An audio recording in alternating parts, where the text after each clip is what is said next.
бидејќи тука работев како доктор и се уште работам скоро 13 години, знам често да излезам на пауза или да одам до некоја клиника и пациентите да ме прашуваат кај е кардиологија, кај е хирургија, кај е урологија. И заедно со општи служби при клинички центар, јас потпишав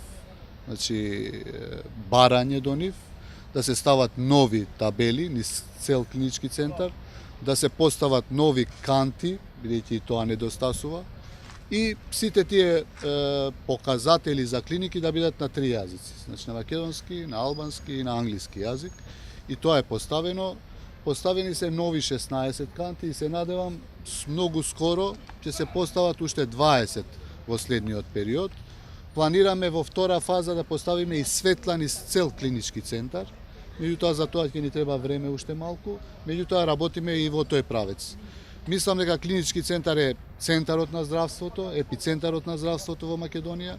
Тука се даваат најголемите здравствени услуги и заслужува да изгледа многу подобро. Пред некое време заедно со директорката на општи служби исчистивме тука, средивме колку што можевме. Веќе размислуваме и за паркингот што поскоро да го решиме. Гледате, се чека 10-15 минути и при влез и при излез. Овие се акции со кои што ќе работиме во следниот период во клиничкиот центар. Во врска со денешниот настан би сакала да ги цитирам зборовите на Нил Армстронг, кој вели дека ова е мал чекор за мене, а е голем чекор за човештвото. Тоа значи дека овој чекор, поставувањето на табелите на албанскиот јазик во кругот на клиничкиот центар Мајка Тереза е голем чекор за пациентите, односно населението од албанската припадност, исто така и пациентите кои доаѓаат од Република Косово и Република Албанија, бидејќи се на голем број. 30% од пациентите кои барат услуга во клиничкиот центар се албанци, така да и тие сега и на нив ќе им биде полесно да се снаоѓаат во кругот на клиничкиот центар. Од другата страна би сакала да кажам дека ова соработка, значи овој резултат е произлезен од соработката измеѓу дирекцијата јавна установа од областа на здравството заедно со Министерството за здравство. Иако индивидите не се многу битни, значи Шкодране и Арбен реализират само една обврска која е произлегувана од аменетот од 2001 година. Ви благодарам. Колку чинат таблите и кој ги плаќа таблите и кантите? Табелите ќе бидат на товар на јавната установа од областа на здравството, а наредбата беше од Министерството за здравство. Колку чинат? Наредбата е од Цената колку е? Колку кошта? Приближно некаде 500.000 денари за сите поставени табели во кругот. Иако ова е првата фаза, ќе продолжиме заедно со министрот и во втората фаза поставување на табелите пред секоја клиника и наравно сите клиники да бидат исто така на 3 јазици. Тоа е дополнително плюс 500.000? Тоа е не, тоа е во, значи двете фази се опфатени во ова цена што ви ја кажав. Комплетно, значи и лично правим да се среди осветлувањето затоа што навечер е стварно непријатно, поготово кога идете со деца од една на друга клиника. Има проекти за таа работа, значи работиме на тоа. Нашата служба е 24 часа присутна во кругот на клинички центар, нашите вработени, така да наскоро, кажа и министрот, ќе биде реализирано и таа. Значи втора фаза е осветлувањето. Нормално дека побаравме осветлување и треба да има осветлување. Навечер кучиња имаше порано, сега веќе ги нема. Меѓутоа осветлувањето ќе биде во наредните месеци најверојатно. А каде се поставени таблите сега? На кои таблите се во влезот и низ клинички центар ќе видите околу 15-16. Значи претhodно имаше 12 патокази, сега има 25 патокази, 4 легенди и поставената главната мапа, да, и во главниот влез. Значи главната табела во главниот влез. Многу е битно да кажам дека секоја клиника си има своја карактеристична боја и ќе поараме од сите директори на клиниките да бидат по бојата, така да бидат и насловите во нивните клиники. Значи тоа е правило во цел свет, кај да одите во сите болници, такви се тие мапи кои што функционираат за да се снаоѓаат побрзо граѓаните. Министре, викендот имаше два нови смртни случаи кај деца. Струшкиот случај се работи за вродено заболување кај детето, чист случај, меѓутоа за Охридскиот случај за 2,5 годишното девојче, што покажа обдукцијата? Го испитавте ли вие лично случајот? Значи има ли лекарски пропуст таму? Значи очекуваме резултати од аутопсија, инаку е формирана комисија во Министерството за здравство, имаме извештај од директорот на клиниката и од дежурниот доктор, а во Струга се што умре, се што ќе почине во Македонија не можам ја да одговарам. Значи тоа е случај кој што се случува кај одредени деца, доенчиња, кои што имаат таква патологија и мислам дека тука детето било починато дома. Значи барем тука мислам дека нема никаква лекарска грешка, затоа што за системот. првично излезе диагностицирале вироза, меѓутоа после тоа откажува срцето, значи Аутопсијата, малку сумнителни. да, ако има лекарска грешка ќе мора да одговара како секој доктор и здравствен работник. Очекуваме резултати на аутопсија и јас ќе инсистирам да одговара тој што ако има грешка да одговара. Што е со претходните случаи од гинекологија, нели формиравте министра комисија? Формиравме комисија и таму очекуваме од трите практични новороденчиња резултати, меѓутоа со професорката што е направила аутопсијата зборев и веќе се работи, ќе бидат тие резултати достапни за вас сите новинарите и јавноста.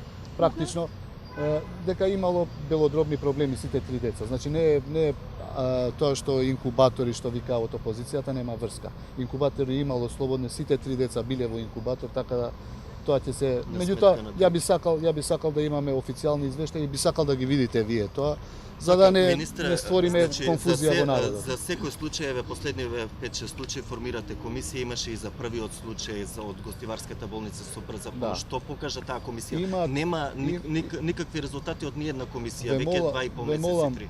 Кога сакате дојдете, извештајот може да го видите. Имаме од комисијата извештај кој што е ме предадено мене, а нашиот PR тим може да ви го достави, да го имате вие и да го споделите со јавноста. Нема никаков проблем.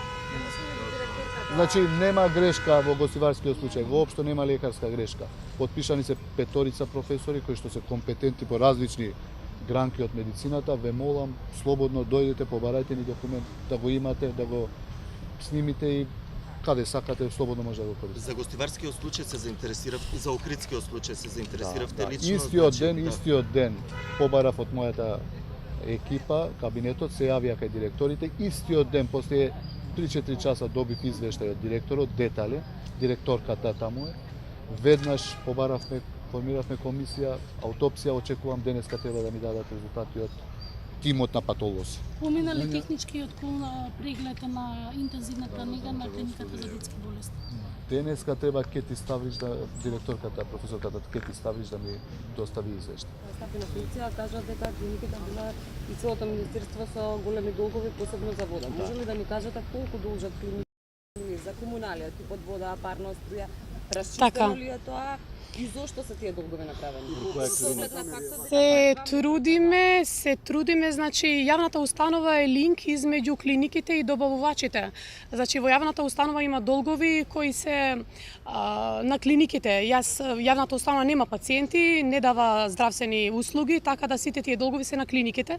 Се трудиме да најдеме решение заедно со министерот и со новите директори кои се поставени, бидејќи има долгови кои се од минатата гарнитура, така да ние не се враќаме во минатото да видиме кој каде како, туку да најдеме некое соодветно решение како понатака да ги надминеме овие и да се исплаќат сите долгови. Така, меѓутоа одборот колку должат купневе би на некој друг настан би ве известили за сите клиники во кругот на клинички центар должат на јавната установа од областа на здравството. Меѓутоа еве водовод по Пуштија ќе се заканат пак за некој месец доколку не најдете решение.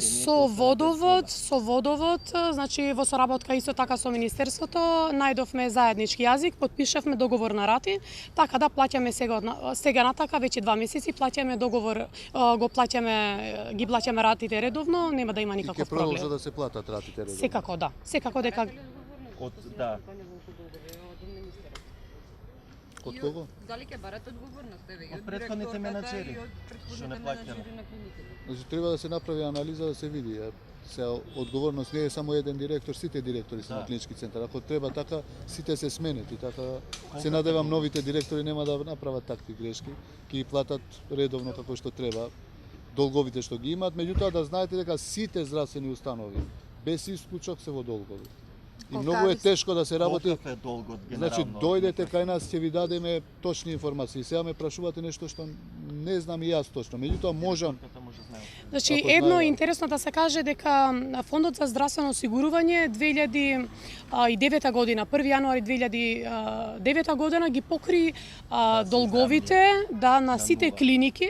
Тоа значи се изравнија према нас и према добавувачите со валута од 30 ноември, што значи дека не ги покри долговите од 1 декември до 30 декември. Затоа на 1 јануар 2009 година сите клиники произлегува со нула долгови, а јавната установа произлезе со огромен долг, што значи дека не знам дали вината треба да се бара во јавната установа која не служи и не дава услуги за пациентите, туку само ги снабдува клиниките. Тоа треба да видите, да го испитувате линкот измеѓу клиниките и Фондот за здравствено осигурување. Ние сме сервис, значи од едната страна мора да ги снабдуваме клиниките со потребните материјали и со услугите кои ги барат, од другата страна имаме долгови, тоа е работа на клиниките. Треба да ги исплатят нивните долгови за да бидат за да се имат резултат во нивното работење. Тоа е тоа, ви благодарам. Ви благодарим.